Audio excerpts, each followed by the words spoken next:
Bien chicos, y finalmente vamos a ver las complicaciones que genera el infarto agudo de miocardio. ¿Ya? Recuerden que el infarto agudo, ¿no? Genera disfunción contráctil y genera una importante causa de muerte, ¿no? Sobre todo en los adultos mayores con factores de riesgo cardiovasculares. Vamos a ver entonces las complicaciones. Bien, doctores, vamos a revisar las complicaciones que se producen debido a un infarto agudo de miocardio, ¿correcto? Recuerden que la principal causa de muerte de un paciente postinfartado son las arritmias, son los eventos eléctricos, ¿no? La fibrilación ventricular es lo que causa la muerte inmediata en un paciente que ha sufrido un infarto. Y la causa de muerte tardía es la insuficiencia cardíaca, es decir, las complicaciones mecánicas. ¿Estamos?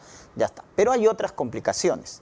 Por ejemplo, esto de acá que estamos viendo, que viene a ser la rotura de la pared ventricular, ¿no? El infarto ha sido transmural, un infarto con onda Q, que ha roto la pared del ventrículo.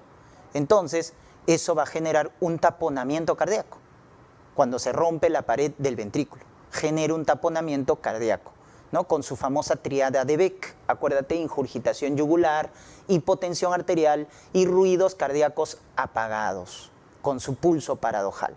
Entonces, cuando te digan un paciente con infarto que hace taponamiento cardíaco, es porque se ha roto la pared ventricular. Pero también tenemos otras complicaciones, como puede ser la rotura del tabique interventricular. Si se rompe el tabique interventricular, entonces se va a producir un flujo, ¿no?, entre los dos ventrículos, obviamente del lado izquierdo a derecho, porque hay más presión en el lado izquierdo, y eso genera un soplo pansistólico, un soplo holosistólico, parecida a una comunicación interventricular. Acuérdate esa cardiopatía congénita más frecuente al recién nacido, que es el CIB. Entonces es lo mismo, ¿no? Entonces cuando te digan paciente que sufrió infarto y se le oculta un soplo pansistólico u holosistólico, es porque se ha roto la pared del ventrículo. ¿Estamos? Muy bien. Y en otro lugar tenemos también esta otra complicación mecánica grave, que es la rotura de los músculos papilares. Producto de la necrosis, producto del infarto, se rompe los músculos papilares y por lo tanto se altera el aparato valvular, generando, por ejemplo, como el infarto más frecuente es en el lado izquierdo, se rompen los músculos papilares que sostienen a la válvula mitral, generando una insuficiencia mitral aguda que va a producir edema agudo de pulmón y muchas veces la muerte del paciente. Hay que operar rápidamente, ¿no? En estos casos, en estas complicaciones mecánicas severas, hay que operar al paciente de manera urgente, ¿ya? ¿Qué otras complicaciones tenemos en un paciente que ha sufrido un infarto? La inflamación del pericardio, la llamada pericarditis, que cuando se presenta en los primeros 7 días se llama pericarditis epistenocárdica, que es un proceso inflamatorio. Pero también tenemos una pericarditis tardía, pasada las 7 días, que se llama síndrome de Dressler, que es de tipo autoinmune, porque se forman anticuerpos contra el pericardio, debido a la exposición precoz con anticoagulantes. Recuerden que en el infarto damos antiagregantes, anticoagulantes, y muchas veces esos anticoagulantes, como la heparina, inducen una reacción inmunitaria, formando anticuerpos que al final van a producir inflamación del pericardio. ¿Ya, doctores? Eso se llama síndrome de Dressler, que es una pericarditis tardía, ojo, pasado los 7 días después del infarto, porque si es precoz se llama epistenocárdica. Esa es la diferencia. Otra complicación también que se presenta en un paciente que ha sufrido un infarto, es la necrosis extensa de la pared ventricular. El miocardio se necrosa. Si la necrosis, recuerden, de la pared del miocardio es más del 25%, el paciente se descompensa hemodinámicamente, generando un edema agudo de pulmón. Si se necrosa el ventrículo izquierdo más del 40%, doctores, se produce un shock cardiogénico. Por lo tanto, ¿de qué depende la descompensación hemodinámica en un paciente que ha sufrido un infarto? De la extensión de la necrosis. Más del 25%, edema agudo de pulmón cardiogénico. Más del 40%, shock cardiogénico. ¿Estamos? Muy bien. Y también tenemos esta otra complicación que viene a ser la formación de un aneurisma ventricular. ¿Correcto? Un aneurisma ventricular. El aneurisma ventricular, ¿no es cierto?, se produce por debilidad de la pared del ventrículo y que se manifiesta en el paciente a nivel electrocardiográfico como la persistencia en la elevación del segmento ST por más de 2 semanas. Cuando tú tengas un paciente que tiene infarto y el ST sigue elevado más de 2 semanas, debemos descartar un aneurisma ventricular, ¿correcto? Con un ecocardiograma. Bien, ese sería entonces, doctores, las complicaciones de un paciente que ha sufrido un infarto agudo de miocardio.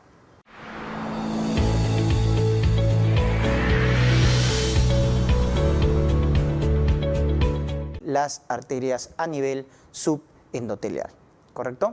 Ya está. Entonces, como ya saben los componentes de la placa fibroateromatosa, va a haber 2 tipos de placa, doctores. Una placa llamada vulnerable y otra llamada estable. La placa vulnerable, quiero que se den cuenta de la diferencia, predomina su centro lipídico, o sea, el centro lipídico cargado de macrófagos que han fagocitado el LDL oxidado. También tenemos lípidos extracelulares, células musculares lisas, linfocitos. Miren, predomina el centro lipídico. Y miren su capa fibrosa. La capa fibrosa es delgada. Esta capa de músculo liso, de colágeno, es delgada. Por lo tanto, frente a un factor hemodinámico como aumento de la presión arterial, se puede erosionar, se puede romper. Es lo que se conoce con el nombre de accidente de placa, porque la capa fibrosa es delgada. Entonces, al romperse, al erosionarse, se forma un trombo. ¿Y qué va a producir? Va a cortar, va a ocluir el flujo sanguíneo de manera aguda. Por eso, la placa vulnerable produce el síndrome isquémico coronario agudo, a diferencia de la placa estable. Miren la diferencia. En la placa estable vemos un centro lipídico, ¿no es cierto? Un centro lipídico pequeño. ¿Y qué predomina? La capa fibrosa. Miren, está con bastante colágeno, con bastante matriz extracelular, con músculo liso. Entonces, eso lo protege. ¿Lo protege para qué? Para que no se rompa, para que no erosione. Por lo tanto, acá no va a haber accidente de placa. La placa va a ir creciendo poco a poco, generando un cuadro isquémico, pero crónico. Entonces, la placa estable, ¿qué produce? La forma crónica de la cardiopatía isquémica, que se conoce con el nombre de angina estable, porque esta placa no se rompe. En cambio, esto de acá produce el cuadro isquémico coronario agudo, donde está la angina inestable, donde está el infarto agudo de miocardio.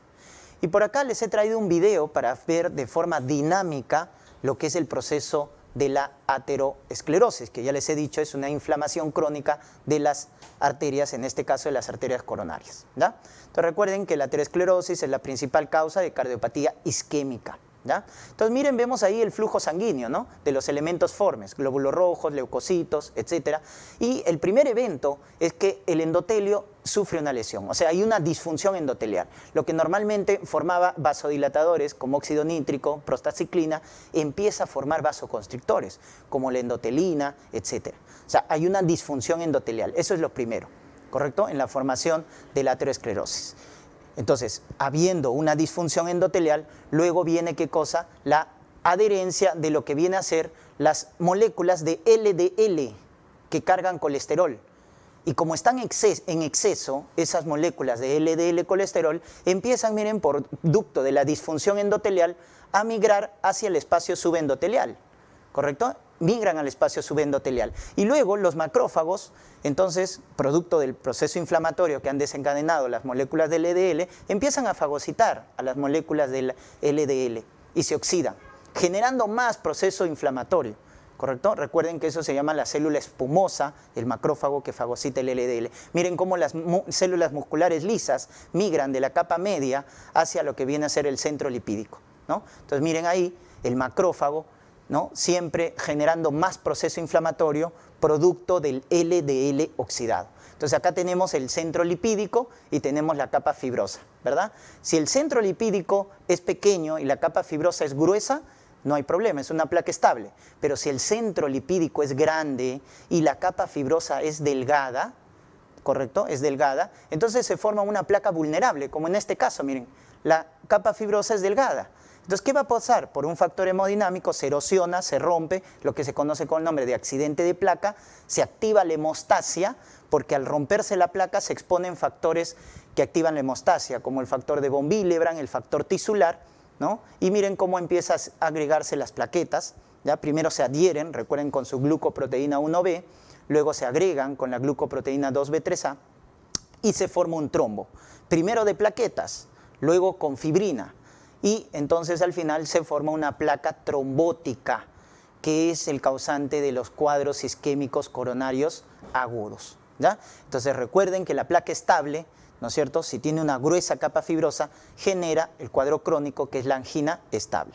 En cambio, la placa vulnerable, al romperse, al erosionarse, que se llama accidente de placa, va a generar los cuadros isquémicos coronarios agudos, ¿ya? Tienen que diferenciar eso, ¿no? Y ven el rol que tienen los macrófagos, los linfocitos en todo este proceso inflamatorio a nivel del subendotelio, ¿no? Miren cómo ahí se termina de formar un trombo porque se ha roto la placa de ateroma, ¿no? Entonces se forma un trombo y eso va a ocasionar una oclusión del flujo sanguíneo de manera aguda, ¿ya? Generando los síndromes isquémicos coronarios agudos, que viene a ser la angina inestable y el infarto agudo de miocardio.